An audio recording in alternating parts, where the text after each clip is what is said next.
What's going on, everybody? Welcome to the Run Pure Sports MLB Swing for the Fences show. It's a Friday. I'm excited to be here, get to break down the games. We got a full card, and we got JT Hayes. We got Draft Cheat. We don't get JT too much. He's doing secret missions across the country. So we got to go to JT first. JT, how's it going over there? Hey, I might have to rescue you from whatever abandoned building you're in with the very drab background and blinds. So I might have to be getting on a flight here pretty soon, making my way up to the slums of Jersey. And pull you out of there. I don't know, but I'm doing good. It's Friday. We had a very chalky slate last night. I felt really good. I was sitting just outside the top 10 in a couple of contests until the ninth inning in Minnesota, and then I just went to bed because the chalk hit, and what can you do? But today's Friday. It's a big slate. I'm excited. I've got you in DC, and it's going to be exciting to talk about these games and get your thoughts, obviously, coming from where you're held captive.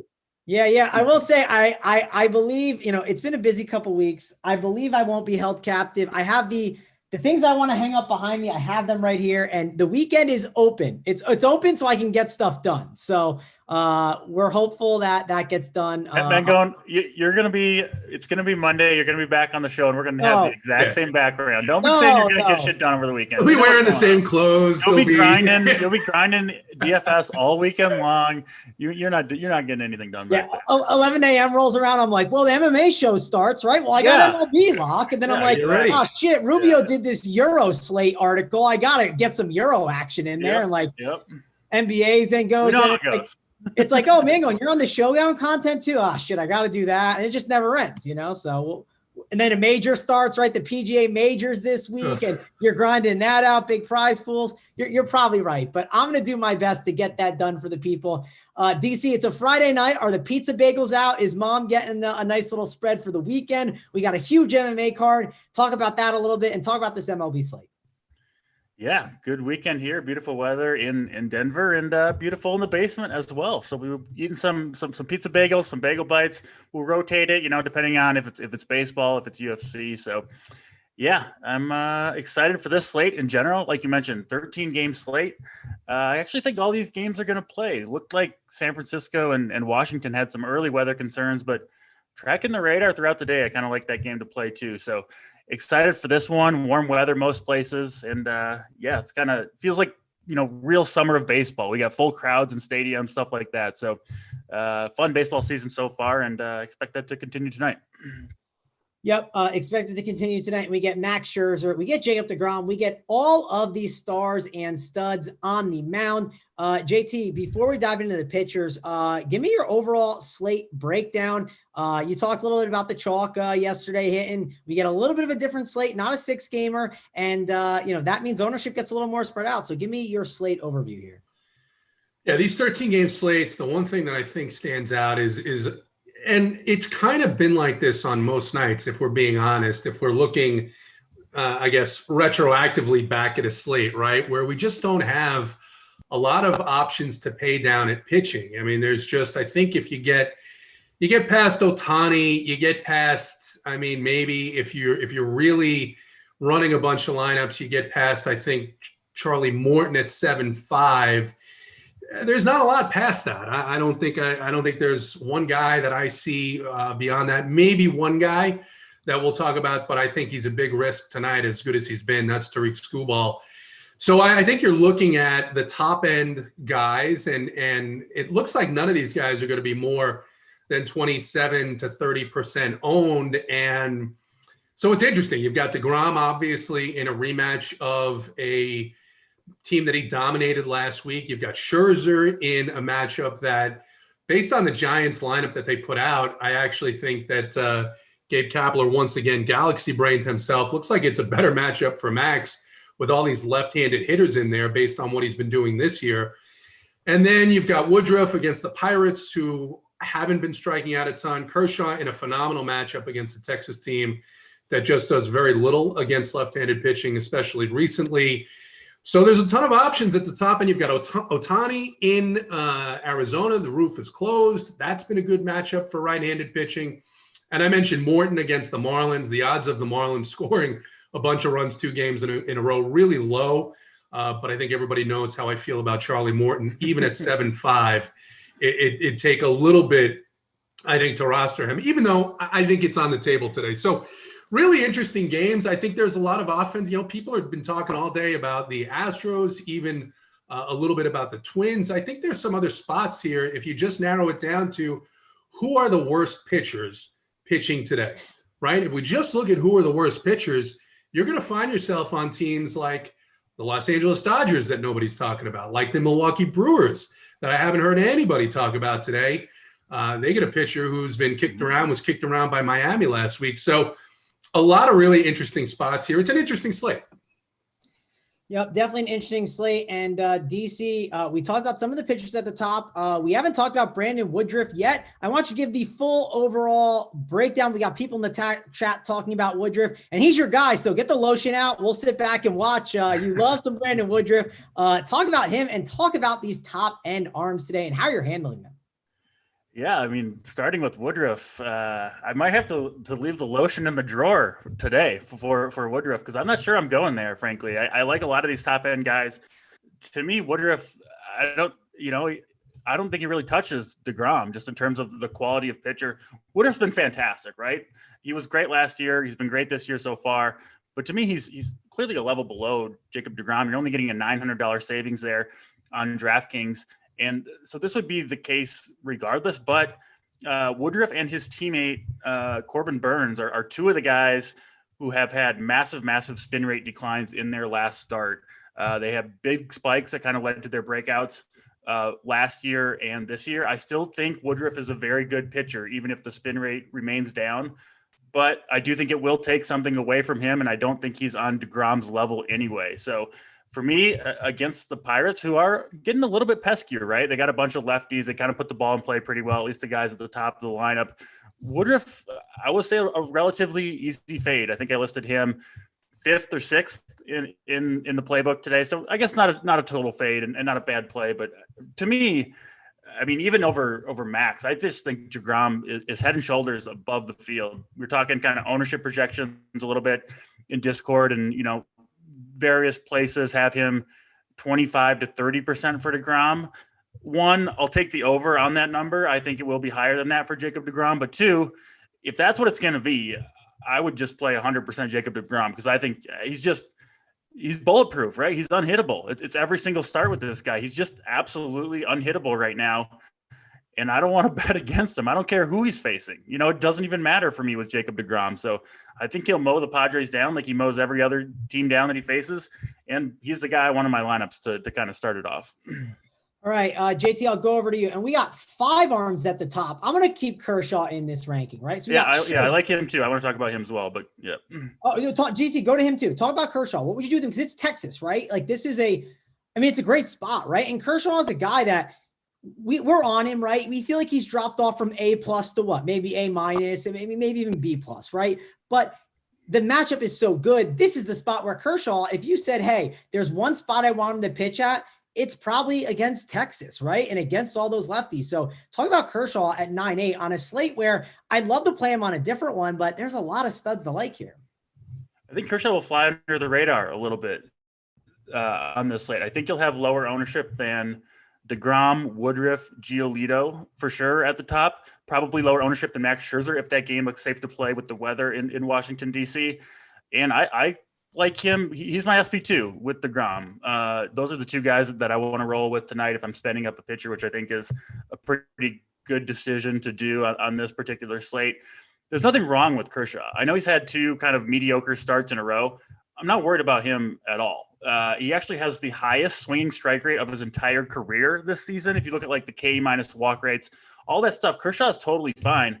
And he's healthy. And, like you mentioned, Mangone, this matchup against Texas is so good. Not only, do they not have a good lineup, they strike out a ton against lefties. They might be without Joey Gallo. Even if he's in there, that's probably free strikeouts anyway. And then they're going to lose their DH as well, right? I think the Dodgers are minus 300 or something like that. For good reason. I think Kershaw is going to mow down this lineup. Me and Steve Boynton, one of our coordinators over at RPS, were talking in Discord, in the MLB Discord, and we both think a complete game shutout very much on the table for Clayton Kershaw tonight. It's that kind of matchup Friday night in Los Angeles. I don't know. I think he's going to mow this team down. Yep, Kershaw can definitely mow them down. Before we get to JT to give his pitcher breakdown, I want to say, guys, hit that like and subscribe. Helps us out a ton. Someone in the chat was asking who the guy in the middle is. I assume they're thinking, no, who's the guy? And I think it's JT is in the middle. So that's JT Hayes. He does the bang plays over here at Run Pure Sports. So be sure to check out that video. We do it a couple times a week. And JT is here now to give you your pitching options at the top. JT, we got Scherzer, DeGrom, Woodruff, Giolito against Detroit, which we haven't talked a lot about. And then Kershaw. What are you doing here? So many pitchers to go to. Who do you like? Yeah, I agree with DC. I think for me, to the extent I can, and I do think, especially it always is, right? This season, these 13-game slates, it's easy to get those two top-end pitchers into your lineup. And I think the only times that you want to pivot is when you've got a mid-range guy or lower in a really, really good matchup. And, that guy tonight is probably Shohei Ohtani in the best matchup. But, even though the Arizona Diamondbacks numbers over the last couple of weeks look pretty bad against right-handed pitching, 28% strikeout rate, midway through that period of time, they did get healthier. They got Carson Kelly back. They got Ketel Marte back. So I like Ohtani. Ohtani coming off a great outing, just his last start. But I think it's so easy to get, for me, DeGrom and Kershaw into lineups with just a couple of 2K guys. And there's a bunch of 2K guys tonight. And honestly, a bunch of 2K hitters in really, really good matchups that we'll talk about here. I think that's where I'm going to go. It depends on how you feel about the weather. I think Scherzer's fine in this matchup against San Francisco. I probably wouldn't have said that if their lineup had been a little bit different. But again, this is a team that's dealing with a couple of injuries. And they put out a lineup that I think helps Max just a little bit, giving up the power really more so to the right side. Don't have a ton of interest anyway in any of those San Francisco batters. I agree with DC on Woodruff. This Pirates team, he's probably going to pitch just fine, but he's not going to equal the guys at the top end tonight. I don't think so either. I think Woodruff's going to fall short of the – I don't think he's going to get a top 3 or 4 score tonight for pitching, which is what you need if you're paying that price tag. Absolutely. You need it on a 13-game slate. And I talked about Arizona getting healthy. Well, obviously everyone knows my brother Brian Hayes has come back and started smashing for the Pirates. Brian Reynolds has been hitting. Colin Moran came off the injured list. So I like that game actually quite a bit for offense, as we'll get into later. And then Giolito. Giolito's a guy who – here's a classic, right, DC? I mean, here's a guy whose career was dead. He was going nowhere. He took forever to develop. And then all of a sudden, he became really, really good. And guess what? He's at the top of the list in terms of spin rate here. And Detroit has actually hit well. They've hit great against left-handed pitching. They've hit decent against right-handed pitching. But in particular, they've hit Lucas Giolito pretty well. So It's a team that's familiar with him. I think it's at least his second, if not his third start against them this season. So I'm off of him. I'm off of Woodruff. I can see myself getting to Ohtani. I am surprised that I'm even uttering these words, but I can actually see myself getting to Charlie Morton in a lineup or two. Yep. If I wanted to stack up one of the more expensive teams like the Dodgers, knowing what kind of bullpen lurks behind Mike Fultonavich. And here's a hint, it's not good, and they give up a lot of home runs. That is fair. And Mikey Fultonavich, he's not good, and he gives up a lot of home runs. DC, I heard you were shaking your head and agreeing to some stuff, disagreeing with others. What do you got based on what JT said with some of these pitchers? Yeah, Giolito, I mean, that Tigers team total is kind of suspiciously high, right? And I think it's been climbing up to 3.8 right now, roughly.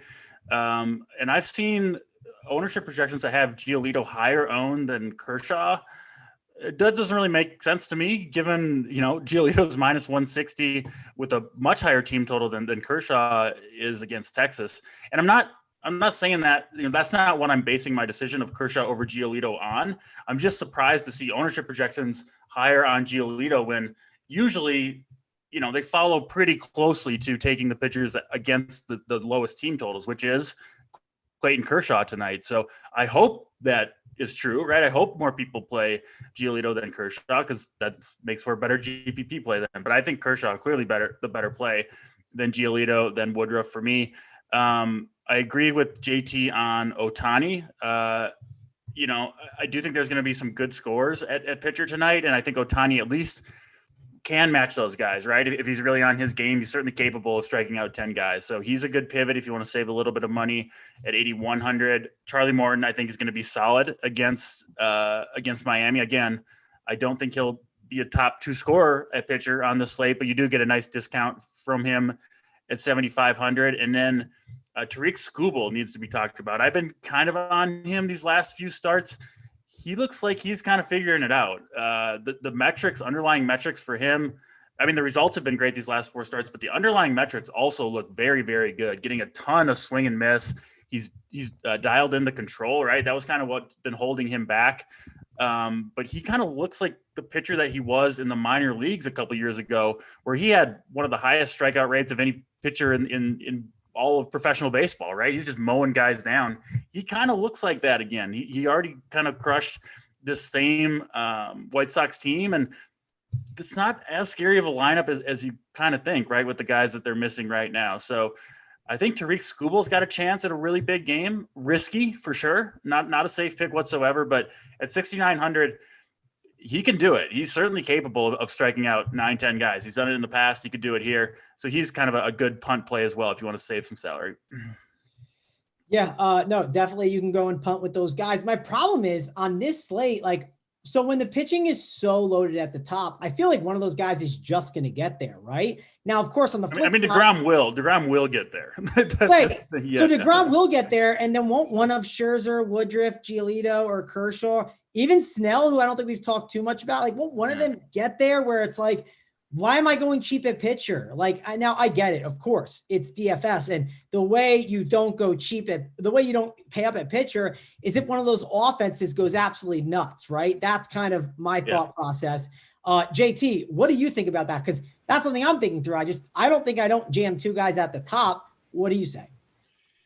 I think it all depends on where you want to play your offenses. Now, some of these higher powered offenses that have the higher totals tonight are also some of the more expensive ones. I mean, you know, even in Cincinnati, you want to pay 5.5 for Jesse Winker. I mean, I know how good Jesse Winker is, and I know that, you know, Freeland has been actually much worse against lefties than he has righties in terms of isolated power allowed. But 5.5 is a pretty tough ask on a slate if you wanted to go up top. So I think where, you know, DC and I are coming from is ideally, and there's a couple of offenses that I like that I think are going to both come in lower owned and are not as expensive that will allow me to get a couple of bigger bats in there to where I can fit DeGrom and where I can fit Kershaw. But you're absolutely right. If you're going down to an Ohtani, number one, you're hoping for the Ohtani, you know, kind of somewhere within a couple of percentiles of where he was in his last start, right? You want that 25 to 28 point performance there. And it's possible, but he is on the road. He is in a National League park. He does have Joe Madden as his manager. So that increases the potential that if the Angels are in a scoring situation, you're not going to pinch hit for Ohtani, but he may go to the bullpen earlier than he might otherwise do and throw Ohtani in the outfield. In the case of Blake Snell, who just saw the Mets, you know, Snell has been up and down this year. He's coming off, I think, 2 of 3 really, really good starts. Again, now going on the road up to New York. I don't know. I'm not on or off Snell. I've looked at him today. I think I prefer Kershaw for just a couple of $100 more is where I stand on Blake Snell in a matchup that, you know, the Mets have gotten healthy. Pilar is back in that lineup. You know, Pilar is not by any means this huge hitter, but he does have some inspiration factor, at least in that lineup. You've got James McCann, who hits left-handed pitching very well. And I just think I feel more comfortable taking DeGrom in this same matchup than I do Blake Snell in this same matchup. All right, I'll go over to you, DC, here. What do you think about Snell versus, like, the Kershaw? I believe we'll go to Kershaw. But we also got people in the chat talking about Tyler Mahle, right? Which, like, listen, I think he's fine. It doesn't feel like the right slate. I guess the argument you can make is, sure, like, he's playing against Colorado, right? It is an easy ballpark to hit him out, but it's still not Coors. It's on the road for Rockies. What's your take on Mahle and Snell? I never played Blake Snell. I know he's had a couple big games in these last 4 starts, but I haven't played him all season, and I'm not going to start in this game. Where it's going to be tough for him to get the win. You could see him getting pinch hit for early if you get a chance to score a run against Jacob deGrom, whether that's the 4th or the 5th inning. You get a guy on second with 2 outs. He's probably coming out of the game to try to get that run. That's a risk for me. And then he just doesn't go deep into games anyway, right? They always pulling Blake Snell after 4, 5, 6 innings. I know he went 7 in his last start, but those starts are exceedingly rare for him. So he's a relatively easy fade for me, honestly, at 9,400. Molly, I think, is an okay play at 7,900. I don't mind that. He's capable of a big game for sure. I do have him behind both Ohtani and Charlie Morton, though. So I don't think I'll end up there. And I got to add one more guy. I know everybody and their moms was playing the Astros tonight, and I do like the Astros too. But Bailey Ober, who will make the start instead of Matt Shoemaker, I'm pretty sure this guy's a good pitcher. I'll say that. The hitting environment for the Astros is incredible, and their lineup is incredible, right? It's super hot in Target Field. The bullpen's bad. But I think Ober can pitch. He's been dominant throughout his minor league career. And I know the numbers so far for him this year on the surface don't look super great, right? He's given up, he's only pitched 8 innings, he's given up 5 earned runs, but he's going to he doesn't walk anybody. He's at, 8 strikeouts, 1 walk in those 8 innings, and he pounds the zone. He's got 4 good pitches. Like I said, he's been good everywhere he's pitched. And I wouldn't expect more than 4 to 5 innings out of him, but he's 4K. He's the stone minimum. I think he can pitch well. I think he's the type of pitcher who can pitch well against the Astros. He doesn't rely on getting chases outside the zone, which is the thing that the Astros are so good at, that they don't chase anything.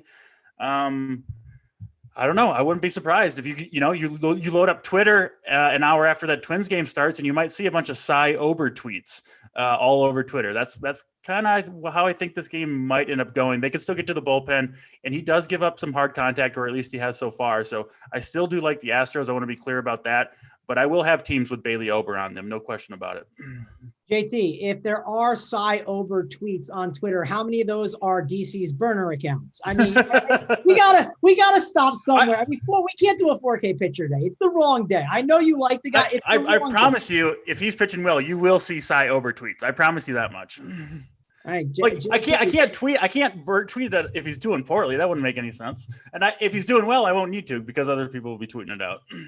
All right, JT. So what's your thoughts? Could you dare stomach the 4K pitcher today? I think it's a mistake. How about you? I'll say DC is testing the strength of my poker face right now. I'm trying. Listen, I know nobody else is going to play him. I will say this. I like the Astros a good deal when Shoemaker was starting. Just because how bad Shoemaker has been. This offense is actually a lot better, as we know, against left-handed pitching. Bailey Ober is way, way better than Matt Shoemaker. There's no question. And I don't discount that. I don't discount that, but I would say there are probably, a lot of major league pitchers that are way better than Matt Shoemaker that I wouldn't mind picking on. It does change the dynamic here. So Minnesota announced that Ober is going to start this game and Shoemaker is available in the bullpen. And it doesn't mean that he's going to pitch tonight. It would be nice to know that. I don't think he'll pitch today. Yeah. That's the thing. I don't think he will either. I think it's one of those things where they're like, all right, this is not the optimal spot. He's just going to be their mop-up guy, right? Shoemaker's just going to be their mop-up guy. So maybe if the Astros pummel Ober, then maybe he comes in. But yeah, but I don't think so. For one thing, you may be right. Bailey Ober may be a really good talent. He may be a good major league pitcher. At some point, he hasn't been awful. There is just absolutely zero strikeout upside in this Houston Astros lineup for him, for any right-handed pitcher. And I think that the chances, even if you don't want to stack the Astros, they're going to put up a couple of runs on him, right? And if they put up a couple of runs on him, he's just not got the length to be in the game long enough on a slate where I think you're going to need your SP2 has to get you over 20. I think your SP2 has to get you over 20 tonight. That alone takes me off of the overplay. Yeah, I get it. I mean, I'm not really like saying go all in on Ober or anything like that. No, I think what you're saying is if you're playing 150 or if you're playing 100 lineups, you throw 7 to 10% in there where you want to even that will be that'll be 5x the field, right? I think he's going to be 2 or 3% owned. So that's all. I'm just trying to poke fun at DC. I mean, Hoop doesn't enough on the spin rates. I'm just looking for my spot to do it. So we'll do it there. The spin rates is legit though. How can you poke fun at the spin rates? I mean, that's hurtful. That's hurtful. I do want to talk about Tyler Mahle because it's funny. Mahle has pitched 2 really good games in a row. The issue with Mahle is walks, etc. I'll tell you, I looked at that Rockies lineup, and I mean, in that ballpark, the Rockies are capable of putting up a good game on the road every now and then. Mahle with one of the lowest batted balls in play averages against over his last 3 starts.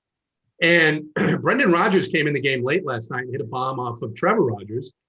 And I don't mind the Rockies in that ballpark. They're not going to be, they're not going to be top 5 for me in stacks, but maybe a little mini stack in one lineup here. I actually don't mind the Rockies in this matchup as opposed to Mahle. We've seen Cincinnati's bullpen. Hey, it's Cincinnati, Houston, and Pittsburgh. Worst bullpens in Major League Baseball over the last 3 weeks, followed very closely by St. Louis. So, it depends. If they can get to Mahle early, he walks a couple of guys, maybe gives up a big hit and get him out of there in the 5th. Could be a decent night for the Rockies as well.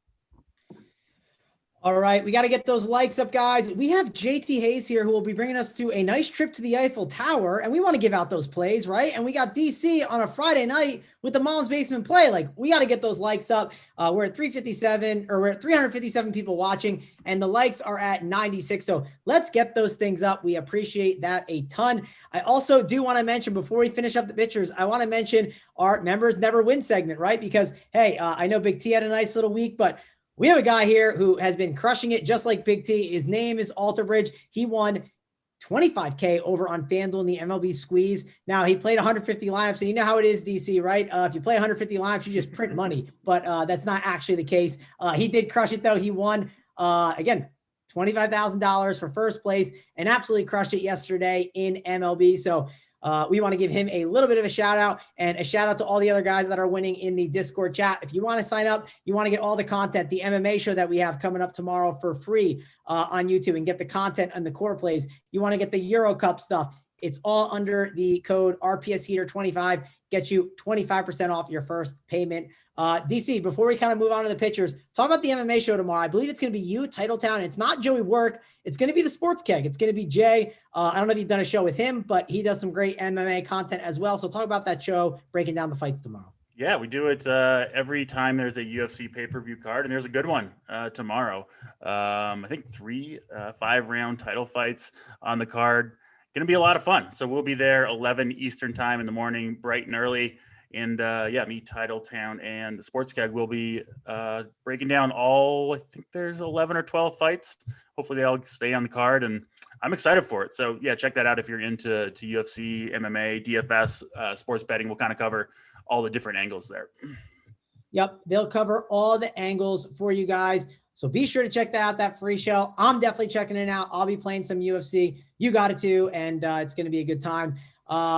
DC, I'll go back to you. Give me like your final picture breakdown for the people. We're like 30 minutes in, so this is the right time to probably get there and do that. Yeah. Give like your top 5 guys. It's a big pitching slate, so if you want to throw in some other honorable mentions, perfectly fine. But give your final breakdown there.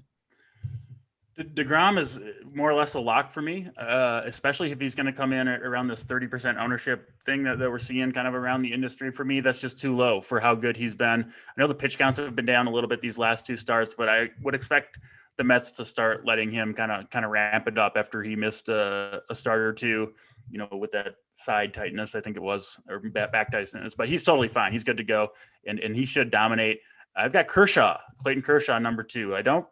You haven't played him too often this year, but underlying metrics look really, really good for him at home against the Texas team, losing their DH. That it's just a fantastic matchup for Kershaw. Getting a good vibe that he's going to throw a monster game tonight. And then in the mid-range, I like both Ohtani some, and then Charlie Morton. Tariq Skubal, I think, has a ton of upside, also some risk going up against the White Sox, but I do think he's certainly capable of matching the top guys tonight. He's a very nice price point of $6,900. And if you want to be an idiot like me and go all the way down to the basement, I will have a share or 2 of Bailey Ober. big leverage against Houston. And I think Ober a much better pitcher than most people are thinking. There's only one basement I'm heading out to, and it's DC's mom's basement tonight to get some pizza bagels, not the Ober basement. I do want to mention, JT, before we talk about your pitchers, Jason Johnson, he's being very hurtful in the chat, and you're good at addressing these situations. Jason goes, where's the A team? They're feeding us the D team tonight. What's your thoughts? I mean, this is one, I mean, you're not going to hurt our feelings too much, but maybe I'm thinking for you, JT. What's your thoughts on Jason over here? Who? That's a great way to put it, JT. Exactly. Jason Johnson, we'll do just fine. Don't you worry. If you want to catch the A team, they'll be on the premium Up to Lock show at 5:30, Jason. So go sign up. RPS Heater 25, get you 25% off. Get in the Discord chat. You can ask questions to anyone. If I get a DM from Jason Johnson tonight, though, I think I'm ignoring that one. Only guy I'll ignore that probably subscribes. Everyone else I will respond to if you have any questions on the NBA slate, which I'll be doing the core plays. JT, though, give me your pitching options. Yeah, so I mean, very, very, very much aligned with DC here for the most part. DeGrom, Kershaw.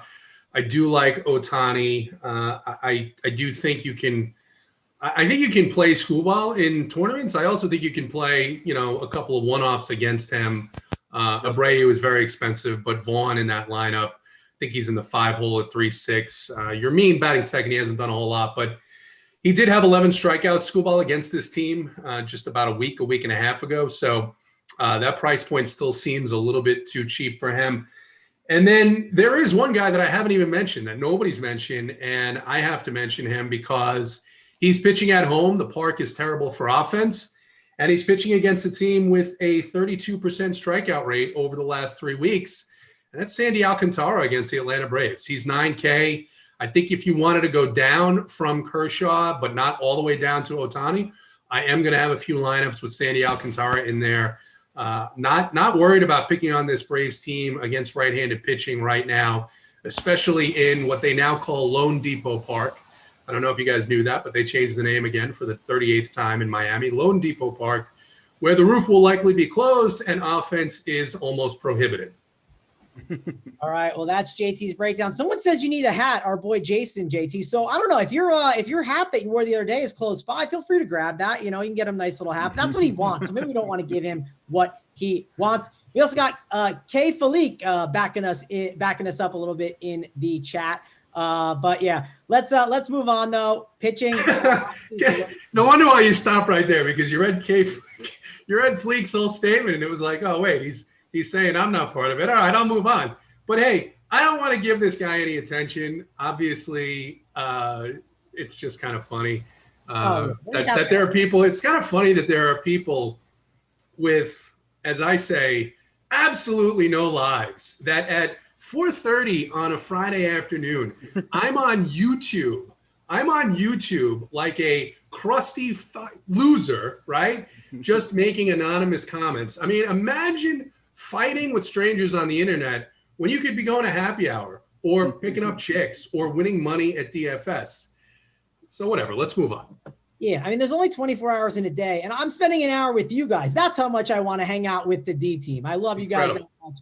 I want to be here. But let's go on and talk about catchers, right?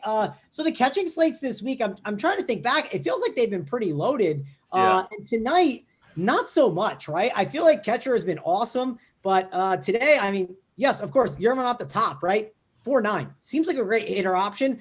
Problem is, I don't know if I have the money to spend at the catcher position today. Tyler Stevenson, though, at 3.9. He's someone I've been playing, and he's been better at 2.8, 3.9. Getting a little pricier. DC, I'll go to you. I kind of want to punt catcher as best as possible on this slate. How are you handling it? Yeah, I think you kind of nailed it. It has been a good position recently and is definitely not so today. There are a lot of good pitchers going tonight. So some of these positions are going to be a little bit thin, I think, despite, some pretty good hitting environments overall. I have Tyler Stevenson as my top guy tonight. He's 3,900 hitting cleanup for the Reds. Not the most power in the world, but just a good hitter. And I really, really like that Reds lineup against Freeland. So being in the middle of it, I think he'll kind of get involved. Maybe not necessarily a home run, but I think he's going to contribute positively tonight. So I'd like Stevenson at 3,900. Obviously, you can play him at first base. I wouldn't do that. I would certainly play him at catcher on this slate. I like Zunino a little bit at 4K, right? It's kind of home run or bust with him a little bit. And that's kind of a lot to pay, 4K for a guy that you're just praying for a home run. But, it's that type of slate for catcher. He does get a lefty, and he has shown good power this season. Beyond those guys, Mercedes at the top, 4,900. Again, I think Skubal is a good pitcher right now, but I think his weakness is going to be right-handed power. I think he's still going to give up quite a few home runs to righty bats. Obviously, Mercedes been swinging a good bat all season and can certainly hit lefties well. And then I'll throw in last guy, Salvador Perez. Again, even more expensive than Mercedes, 5,100. But he gets a lefty in Cole Irvin, who I don't think is super great. And, he's just a really good hitter overall. So kind of those four guys for me. But like you mentioned, there's nothing I'm really in love with here at catcher.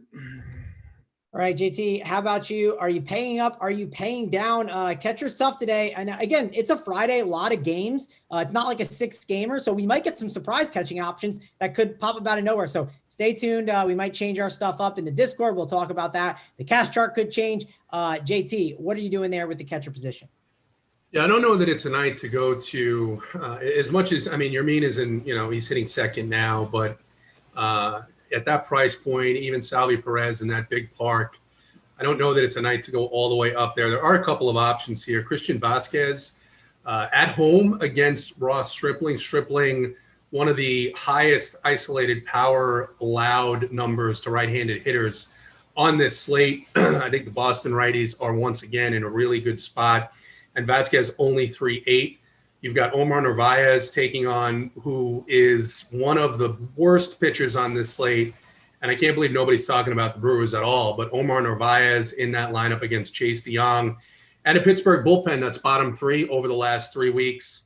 And you've got Tyler Stevenson that DC talked about. And then, look, the other guy that I was looking at, and I've gone back and forth on this team several times all day today, is Pedro Severino at 2.2 for the Baltimore Orioles. Now, this Orioles team hammers left-handed pitching. They absolutely destroy them. They've got a isolated power of 299 against left-handed pitching over the last 3 weeks. We've seen them do it at home just in the course of this past week. The problem here is I don't know if these prices are good prices or if they're traps, because Yarbrough is coming off a elite performance against the Yankees, complete game, 1 earned run given up. He was getting the benefit of an extraordinarily wide strike zone, and that is a better game than he's pitched in several seasons. And so I expect him to come back to earth. I usually like targeting pitchers in those spots, but once you get past Ryan Yarbrough, I don't think there's a left-hander that the Orioles are going to see. So you're going to all of a sudden, even if they get, let's say they get 4 or 5 runs in the first 3-4 innings, that's all they're going to get. Because then Tampa Bay is going to come in with their righty power bullpen that's going to completely shut that team down, as we saw with, even the guy like Taijuan Walker this week. So I think Severino's in play if you wanted to punt it, because he'll get at least his first and maybe his second at bat against Yarbrough. But I think the team stack there for the Orioles is something that I am coming off of just because of the way that I think that game is going to play out. And if Yarbrough continues to get a little bit lucky here and can get through a few innings, then I think it's going to be dead entirely. All right, let's move on over to the first base position. Then first base, sometimes it's good, sometimes it's bad, DC. Today, I don't think it's that great. I think it's a good spot to maybe spend down. There's enough guys I think you can find throughout the lineups. DC, break it down for me. How are you handling first base? Yeah, I'm with you. I don't think there is a true standout option at first base. So I think you'll see ownership spread out pretty well around first base. I have my number one guy here as Jared Walsh for the Angels. I do like the Angels a little bit. He's been swinging it really, really well from the left side all season, especially against right-handed bats. Gets Merrill Kelly, who's just kind of a run-of-the-mill starter. But, it's not like Kelly's terrible and Walsh is like the best hitter in the world. So he's a good play at 4,200. I like, if the game does play, I like Josh Bell at that same price point against Desclafani. Desclafani gets hit pretty hard by lefties, and you really want Josh Bell swinging from the left side if you're going to roster him. I've got Matt Olson and Max Muncy both up there, but both very expensive, right? 5,500 for Muncy, 5,100, I believe, for Matt Olson. So yeah, you're going to have to pay for 5,400 rather for Matt Olson. So you're going to have to pay for those guys if you want them. Yuli Gurriel for the Astros. I think you're going to see all the Astros be very popular tonight. I get it. 4,500. Maybe he'll lead the slate in terms of ownership just because so many people are going to be on the Astros. I'm not sure. And then the one punt play that I do really like is Bobby Bradley for Cleveland. One of those kind of true power hitters, right? Enormous strikeout rate, a little bit of a Joey Gallo type where he's got huge power. But if he doesn't get to the power, it's probably going to be a lot of strikeouts, but pretty good matchup against Justin Dunn, who's coming off injury. So 2,800 for Bobby Bradley. If you want a first baseman with some upside, maybe low ownership and at kind of a weak position, I don't mind going there. Yeah, Bobby Bradley sounds like a big platoon kind of play. I'll say that. A little bit. Yeah, exactly. That's a power and pop. I feel like Big T would love the name Bobby Bradley. I feel like that's a name he would like. He's going against a bad Seattle pitcher. JT, can you confirm or deny? Do you think that's a guy that Big T would be on? And who are the first basemen you're looking at? Yeah, I mean, Bobby's new to the all platoon lineup, so I would bet that there may be. Although since I think he played the Indians the other night, I will say that I'm pretty sure that he's probably heard of him at least, which sometimes doesn't happen with these rookies. It takes him a while to get into the Big T orbit for him to become familiar with them. You got to earn your way in. Yeah, exactly. Well, he's got to want to be playing your team. Do you know who earned their way in last night was Mr. Gittins. I mean, Big T is definitely a Gittins guy going forward, right? I mean, no doubt after hitting that home run for him, Big T has definitely got him on his platoon list, JT. Yeah, no doubt. Yeah, Chris Gittins. But I think there's another punt here that I like, and he actually had a pretty good game last night. Against a bunch of right-handed pitching as well. And it's Bobby Dahlbeck for the Red Sox, just 2.1. Again, right-handers against Ross Stripling. Ross has been hit and miss this year, and I think that's a decent game environment to target with the Blue Jays having a bottom 6, bottom 7 bullpen over the last 3 weeks. Other than that, I mean, you've got Votto at 4.6 in that game against Freeland.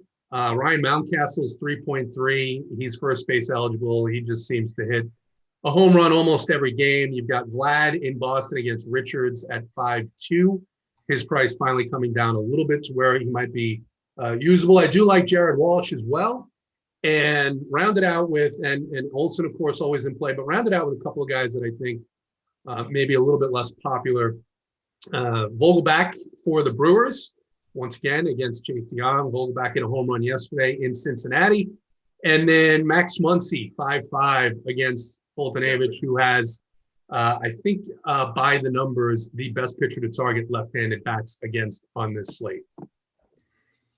All right. Yeah, again, first base, not my favorite position today. Where are you going, Mangone? Give us some Mangone plays.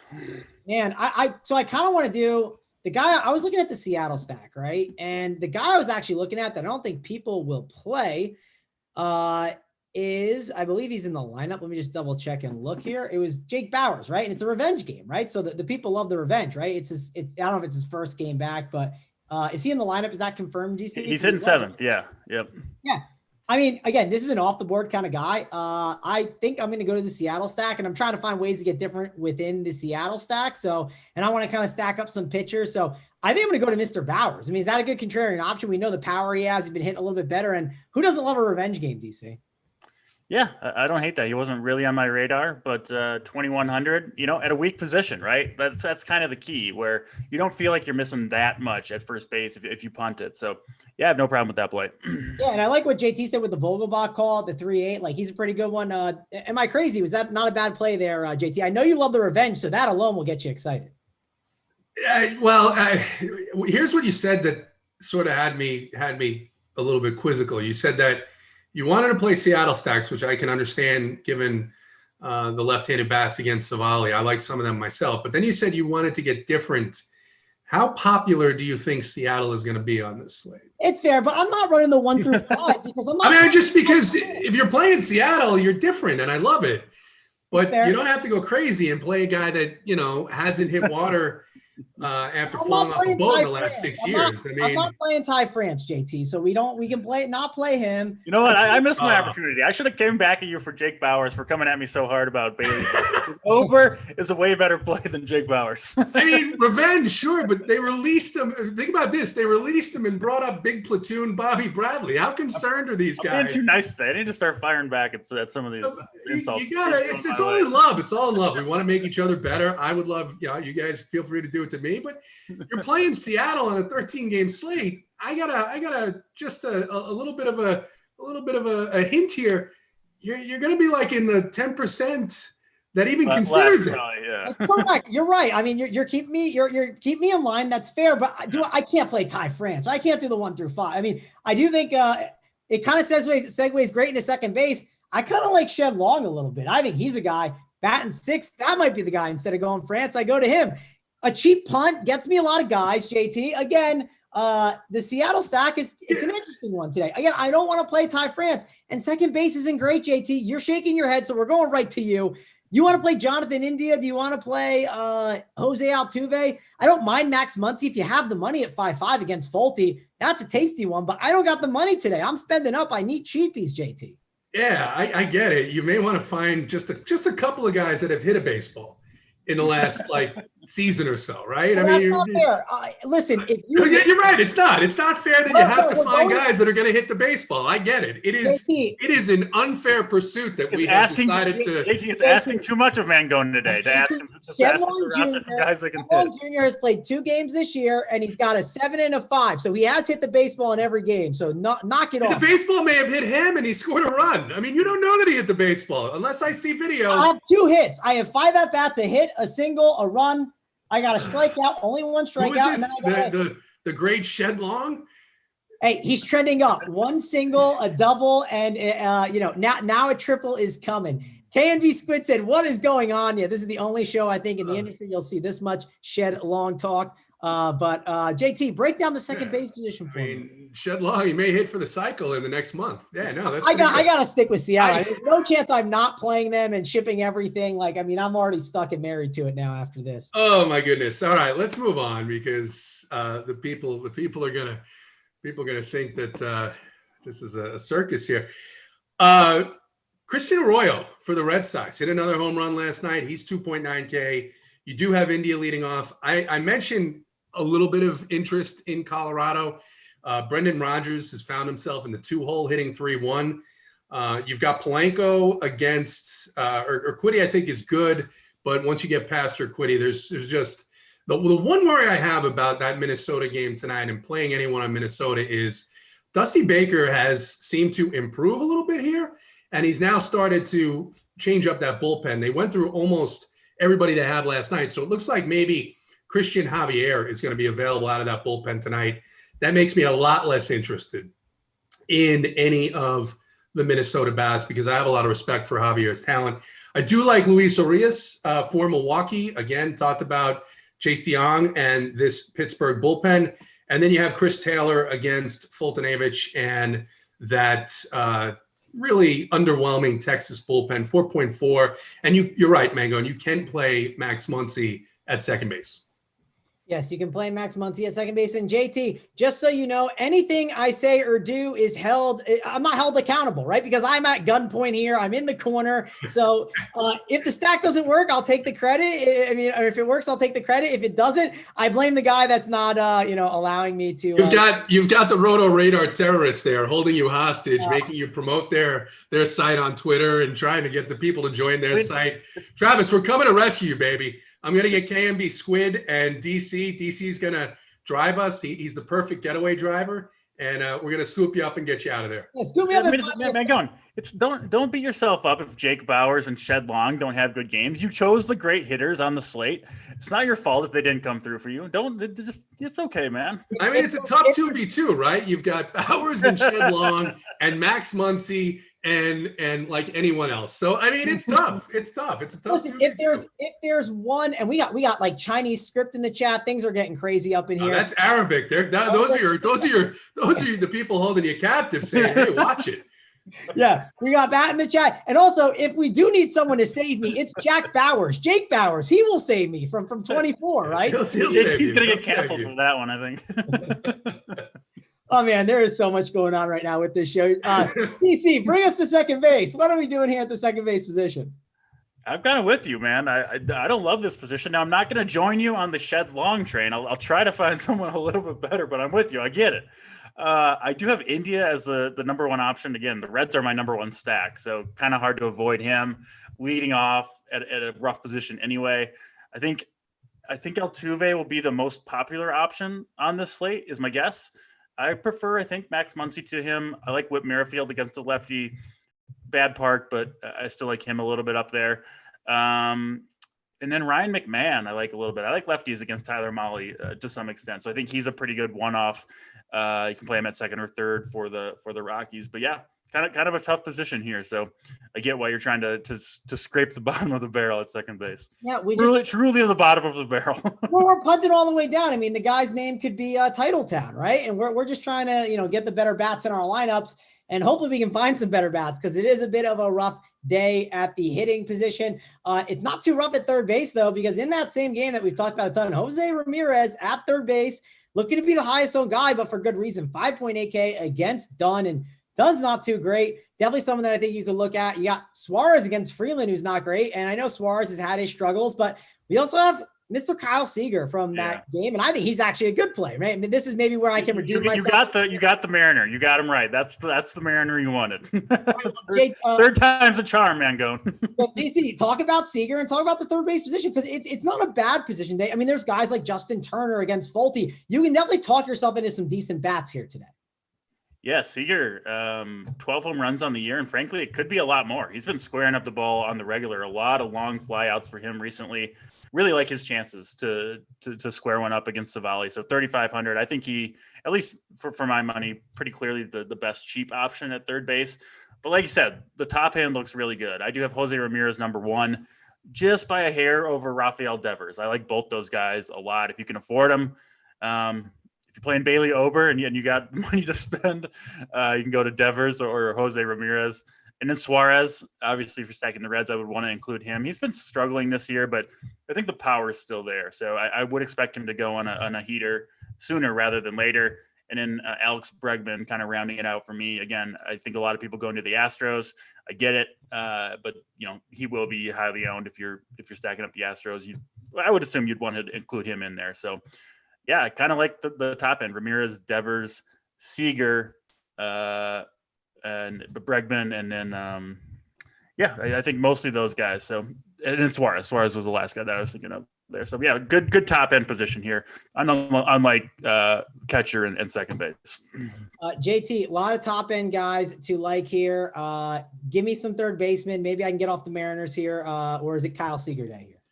Yeah, I want to show the people what I'm doing. I just am creating the All-Stars by Mangone and by DC, and I've got Ober, Bowers, and Long, right? So I'm starting with Ober, Bowers, and Long.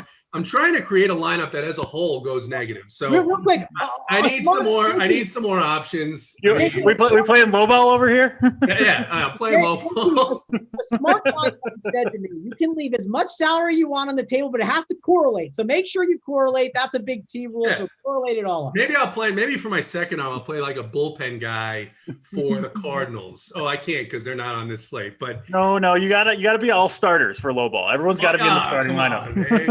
Playing guys off the bench. Don't be that guy in chat when you make a low ball team and he just cheats his way to the top. Third base I think is pretty loaded tonight. Seager's price jumped out to me. 3.5 against a guy that gives up a ton of power to left-handed batters. I like that a lot. Anthony Rendon out in Arizona is 4.4. Hunter Dozier just 3.1 against Cole Irvin, who obviously left-handed pitcher there for the A's. And then you guys mentioned the top end, Jose Ramirez. The thing about this matchup with Justin Dunn is he's coming off of a arm type, shoulder type injury. And you know that most often these guys need a couple of starts to get back into their rhythm, to get used to facing live batting again. So it could be a good night for Cleveland, could be a good night to stack up not just that game, but the Cleveland Indians side as well. Michael Franco's price, again, I'm struggling with these Orioles prices, 2.7 for this guy against Ryan Yarbrough. Probably won't go there, but definitely on the table. The flip side, you've got Yandy, probably Yandy more so than Brusau, just because of the pinch hit risk, but both 3-4 against Keegan Aiken, and then the Orioles bullpen that is giving up the third most home runs as a bullpen over the last 3 weeks. And then Eugenio Suarez, 4-5 against Freeland in Cincinnati. And that Rocky bullpen got whipped around last night, and I think more of the same is probably coming tonight.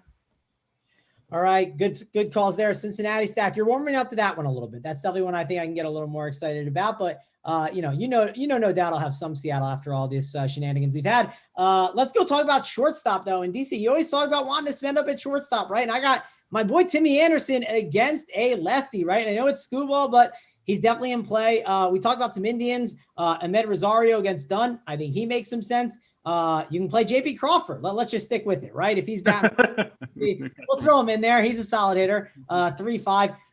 Bunch of different routes you can go. Again, there's a lot of good pitchers, so not a loaded hitter slate, DC. What are you doing here?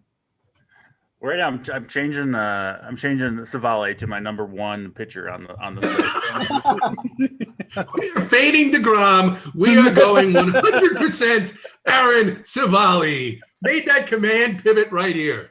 One of me and Margot will be at the top, either a Seattle stack or my Aaron Savale. We'll see. Going back to shortstop. Actually, the top guys. I mean, I'm not playing Tatis against DeGrom. Obviously, nobody will. Turner against the righty. He's a good play, but not the very best matchup. I have Carlos Correa as the top guy for Houston. Obviously Houston, a popular team. I do like Bogarts and Anderson up there. I think it's close between those three, honestly. And I don't love any of them, right? None of the three I feel like I need to get in my lineup or anything like that. I will be taking some shots on Brandon Crawford here, who has been a monster for the Giants. The power is legit, assuming that game against Max Scherzer does play. He hits hard stuff, fastballs and cutters, which is mostly what he's going to get against Scherzer. I think he's got a good chance to take Scherzer deep. And then the guy that I'm punting with in a lot of my lineups is Taylor Walls of the Tampa Bay Rays, rookie shortstop for them. They're everyday shortstop now.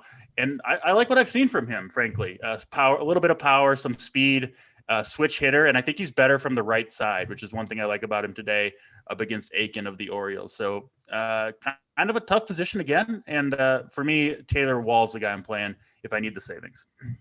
All right, JT, how about you? What are you doing at the shortstop position?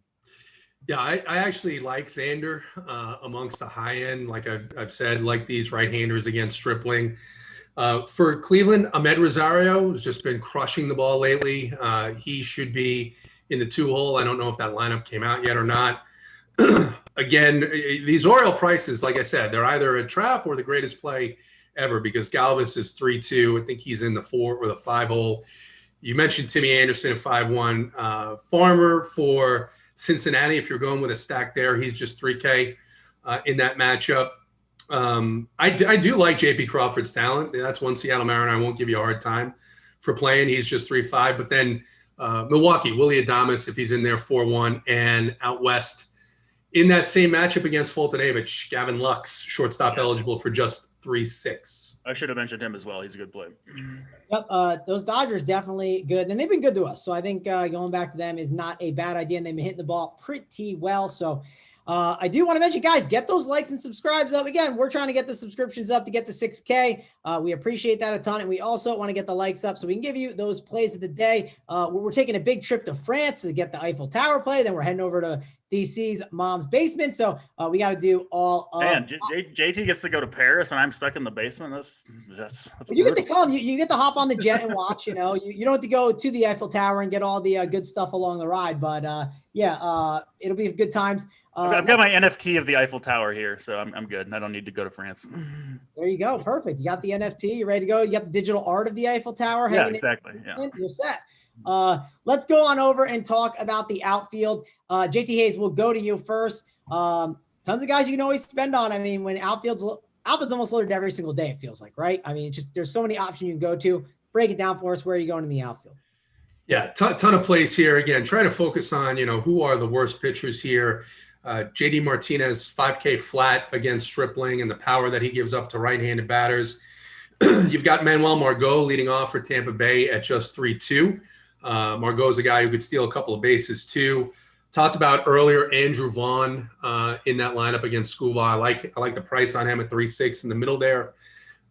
Winker and Castellanos 5-5 and 4-8 for the Reds, and then I'm going to mention a couple of Mariners just for you. Taylor Trammell at 2-1 and Jake Fraley at 2-5. Again, Fraley a guy that can on the lineup, but Fraley is so that. Right. So I'm sorry. So you can't play Trammell. You'll have to play, I don't know, someone who won't hit the ball. There's a Dylan put him in his spot. There's a Dylan Thomas, JT. He's got 1 at bat and he's got 11 fantasy points. So sure. There's your guy.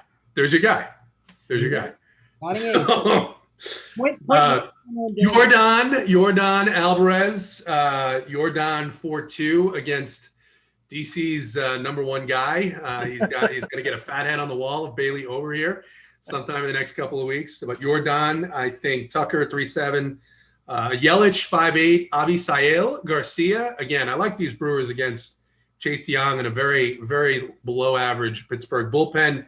Justin Upton, if he's leading off in particular, 4.0 against Merrill Kelly. Jorge Soler is just 2.9 against that lefty Cole Irvin in Oakland. I like that price on him quite a bit. And then Betts and Bellinger out in Los Angeles, 5-3 and 4-7 each for those guys. Yeah, Bellinger 4-7, still too cheap for Bellinger. And another guy who's been 6K in the past, right? Not too long ago, Nick Blastolanos, right? I mean, the dude is 4.8 against Freeland. Love him in this spot. So I think that makes a ton of sense. There's a lot of guys you can go to here, DC. You can go to your boy Trevor Larnach again, right? I mean, he's there. Yeah. You can go to a little twin option. What are you doing in the outfield, DC? You going to Yordan? You going to Trevor? You going to Tucker? What are your options? I like all 3 of those guys. All 3 of the outfielders you just mentioned in that Twins Astros game, Yordan, Kyle Tucker, and Trevor Larnach, all in my top 6 outfielders here on the playbook. So I think all guys are really good plays. Trevor Larnach, the power is coming for him. There's just no question about it. He has huge raw power, and he's starting to put together some better at bats, right? The Twins number 3 overall prospect. If you see him hit, he's 6'4", 6'5". Dude has huge power. So I do like him quite a bit against Urquidy. He's 2,100. I think he's the best, by far the best, I think, punt on this play, below 2,500 or below. I assume he'll be hitting 3rd for the Twins tonight. And I think he should be. I think he's that good enough hitter to hold that spot down, frankly, for the rest of the season. Beyond those guys, the Reds, both Nick Castellanos, Jesse Winker, you mentioned them. I think they're awesome plays tonight. I think more people will go to Castellanos because of the matchup against the lefty, but I don't think you necessarily have to. I think Winker, at least for me, is the better overall hitter between the two. And it's not like Freeland's going to go super deep into this one. So I do have Castellanos over Winker, but I think it's pretty close. The Red Sox guys, JD Martinez, gotta be on the list here. And then I do have Juan Soto number 1 though. He's been absolutely on fire. Desclafani pitching well, but he's not going to pitch as well away from San Francisco, and he's always struggled against lefties. I think that's going to continue to be the case for him. So I really, really like Juan Soto all the way at the top. You mentioned Bellinger, of course, those Bellinger bets, the Dodgers outfielders. I like Bellinger better, but certainly both guys in play. As always, just a huge number of ways you can go at outfield on this slate. Yeah, some other guys. I know, JT, you talked about Milwaukee, right? Christian Yelich at 5'8". Would you leave him off the Milwaukee stack? Like, I know he's expensive, but I think you get jam him in there. Correct, JT? Yeah, I mean, at some point he's going to break out. He did hit a home run the other day. And like I mentioned, Chase DeYoung is not, by any measure, a major league caliber pitcher. And that bullpen behind him has been worked. And it's, like I said, bottom 3 in Major League Baseball. I think the Brewers, of all the teams we mentioned, I mean, maybe not as low owned as Seattle will be, but I think they'll be right there real close. They'll be low owned for sure. Yep. One other guy to mention, Eddie Rosario at 4-1. I don't know if one of you guys mentioned him. I know we talked about a bunch of different outfielders, but I think he's another guy you should get some exposure to for sure. DC, give me your final thoughts on the outfield. Yeah, I mean, it's kind of loaded top to bottom. I think, some of the very top guys, I don't think Acuna's in a particularly good spot. I'm a little bit worried, frankly, about Christian Yelich, dealing with that back injury, and he just hasn't gotten going. So I really haven't played much of him and probably won't tonight, but I totally get it. And yeah, really like the Reds guys, and then the Astros, and then Trevor Larnach, I think is the best. I think he's the best one-off on this slate. I'm not stacking the Twins, but I really like him as a one-off, looking for a home run. All right, hit that like, hit that subscribe. That way we can give out these plays of the day very shortly. JT, let's talk about the stacks though. Who are you stacking up tonight? Sorry, Holden, our guy Holden is in the chat, and he says he's got a dilemma. Travis, I don't know if you saw this, but he's trying to figure out which bats go with an Ober Fultonavich pitching pairing, and he's thinking that maybe going to the bottom of the Marlins order is kind of the right place to start. And I would say it's not the right place to start, because we know that against Charlie Morton, they could put up runs. They actually could score points. I don't think they will tonight. But stacks, let's just talk about the worst pitchers on the slate, right? Let's start with a guy I've been talking about, a couple of guys I've been talking about the whole show, Mike Fultonavich. Been pitching well, but pitching well mostly at home. And in that huge park, when the roof is closed, he doesn't have to worry as much about those fly balls getting some distance. But they'll be in Los Angeles, again, cool at night, but still, you won't have the humidor, and you're going to have all those power left-handed bats. And I don't mind guys like Chris Taylor, because what will happen is he can walk a couple of these left-handed batters, and then you'll see the righty come up and pop one. So I like the Dodgers quite a good bit here. I also like the Milwaukee Brewers against Chase DeYoung. I mean, the Marlins put up, I think, a 7 spot against him before they got into the bullpen over the weekend, and I think it's going to be just the same today. DC makes a good point that Yelich hasn't been the same, but if there's a spot where he can get right, I think this series against the Pirates is it. And he's been talking a little bit about the Reds against Kyle Freeland and the Rockies bullpen. I think that, and you talked about Winker. I mean, Freeland this year is actually a much higher. I think it's over 300 isolated power allowed to left-handed batters. So I think Winker is in a really good spot there, as well as the rest of this Cincinnati team. Talked about Boston against Ross Stripling. I do like those right-handed batters. And again, Cleveland perhaps against Justin Dunn. If he's not 100% right, then it could certainly be a night where Cleveland puts up a bunch of runs. Yep. JT brought up a good point with Mr. Steal Your Girl, Jesse Winker. I'm assuming, DC, you're going to be on Jesse Winker in a red stack. Who are some of the Reds, or who are some of the stacks that you're looking at? Yeah, Reds are my number one. I have the Astros number 2, although maybe I'm less high. I think most people have the Astros number 1. They're number 2 for me, and I have the Red Sox as my third favorite stack. Mariners just missed the cut. All right. I'll go with my number 1 stack, the Mariners. My number 2 stack, the Mariners. Number 3, the Mariners. And then honorable mention, the White Sox against the lefty. How's that sound? But listen to these guys on the stacks and stuff. Again, I like where I'm at, but we'll see how it all shakes out. It'll be a fun slate. I'm definitely spending up at the pitcher position, but let's go to the plays of the day. We'll go over to DC's mom basement play of the day. DC, who do you got here? Yeah, we'll stay in the basement for this one. $2,100 Trevor Larnach. Again, I mentioned him. I think he's the best one-off on this slate. If you're stacking up and just need a salary savings in the outfield, I love his power, like what I've seen from him. And I think he'll take one deep in Minnesota tonight. So Trevor Larnach, mom's basement, play of the day. All right. Trevor Larnach is taking one deep. I'm going to go now. JT, we'll head to France in a second. We got to fire up the jet to get there. I'm going to go with, we'll stay with Seattle, right? I'm also being held hostage. So we'll go with Mr. Jake Bauers. We're going to go really in the basement, a 1% kind of play. That's what we're going to do here. We're not paying up at first. We're going to stay on brand, and that's what we're doing here. He is going to save the day. He's going to save me from this hostage situation, and he's going to save my stacks from. Listen. Well, I don't approve of the Trevor or Jake Bauers play. I do approve of you going a little away from the chalk. I was expecting like a Nick Castellanos or a Yordan Alvarez. So I as a fellow contrarian, I admire it. So or Jacob DeGrom, like he was going to bust out Jacob DeGrom. Yeah. I think he's gonna put one together tonight. Eh? Yeah. Well, I wanted to get off the board, and JT, I didn't want to say Nick Blastolanos for the Rockets, right? I love the Rockets, so I wanted to go to the moon with Blastolanos, but I'll save that for someone else, maybe for JT. So we're firing off to France. We're checking out the Eiffel Tower. JT, what is the play of the day here? Yeah, so I think first of all, you're confusing Jake Bauers with Jack Bauer. Jack Bauer is the guy that saves you. Jake Bauer is the guy that actually gets you murdered. So you may not want to put your faith in Jake Bauers. He's maybe the opposite of what you're looking for. And then we're punting it. It's fine, JT. We're gonna ship. I gotta I love the guys that give us crap in chat, especially guys that are here all the time, like our guy Sean V.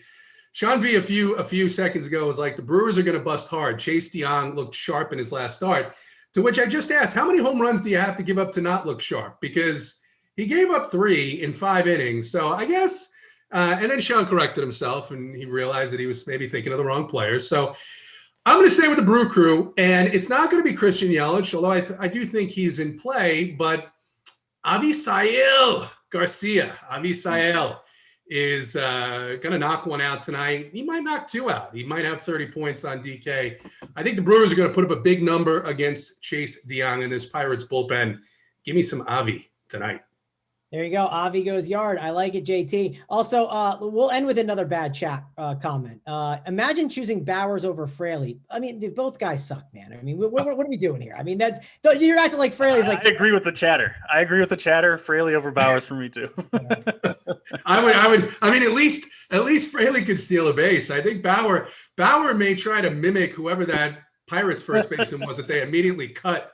Be like, where's the base? Where's the base? What do I do? The Pirates have had some. We got to talk shit about this guy, JT, or else he's going to do some damage. Maybe he's too bad. We don't need to worry about it. I don't know. Well, it's been a fun show. Really enjoyed it.